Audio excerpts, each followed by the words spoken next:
Halo traders, jumpa kembali dengan Stephanie Rebecca dalam acara Fibis Market Mover Index. Pada kesempatan kali ini kita kembali akan membahas bagaimana pergerakan dua indeks utama di kawasan Asia Pasifik, di mana dapat dilihat bahwa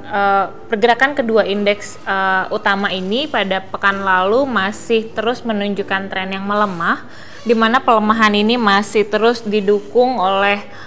sentimen negatif dari berbagai rilis data ekonomi global. Beberapa di antaranya yang cukup berpengaruh terhadap pergerakan kedua indeks tersebut antara lain rilis data tingkat kepercayaan bisnis Jepang yang disurvei oleh Bank of Japan tercatat merosot ke skor 8 untuk bulan Oktober dari skor 10 di bulan September. Kemudian untuk laju inflasi Tiongkok sendiri di bulan September berada pada tingkat 1,6%, di mana tingkat inflasi ini adalah yang terendah dalam 5 bulan terakhir. Kemudian dari Amerika Serikat sendiri juga baru saja dirilis data penjualan retailnya yang menunjukkan penurunan sebesar 0,3% untuk bulan September, di mana pertumbuhan ini cukup lebih rendah jika dibandingkan dengan bulan sebelumnya yang mencatat pertumbuhan sebesar 0,6%. Selain itu, masih tingginya ketegangan geopolitik seperti di wilayah Timur Tengah dan konflik antara Rusia-Ukraina juga masih terus membebani pergerakan kedua indeks utama di kawasan Asia ini. Untuk indeks Nikkei berjangka di bursa Jepang saat ini berada pada level 15.029 atau turun sekitar 0,55%,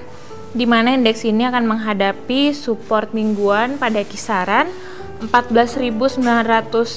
hingga 14.973 dan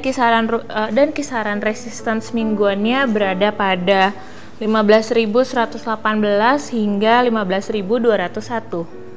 Kemudian untuk indeks Hang Seng di bursa Hong Kong saat ini berada pada level 23.179,6 atau turun sekitar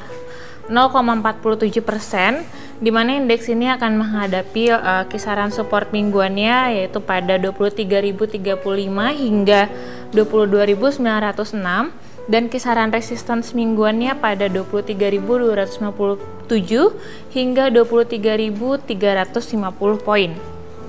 Diperkirakan untuk pergerakan kedua indeks utama ini pada pekan ini masih akan bergerak terus di bawah tekanan fundamentalnya dengan didukung oleh berbagai rilis data yang masih dipandang cukup penting dan signifikan terhadap pergerakan kedua indeks tersebut,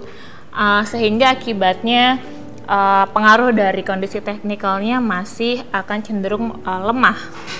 Kemudian beberapa catatan penting yang perlu diperhatikan oleh para investor hingga akhir pekan ini antara lain rilis data PDB Korea Selatan dan Inggris untuk kuartal 3 tahun ini, kemudian data existing home sales Amerika Serikat, kemudian data tingkat inflasi Australia untuk kuartal ketiga, kemudian inflasi Amerika Serikat, PMI Flash Manufacture Jepang, kemudian PMI Flash Manufacture Tiongkok, dan data lainnya yang bermunculan dari kawasan Euro. Demikian Fibis Market Mover Index pada kesempatan kali ini. Semoga bermanfaat, tetap semangat investasi, dan salam Fibis.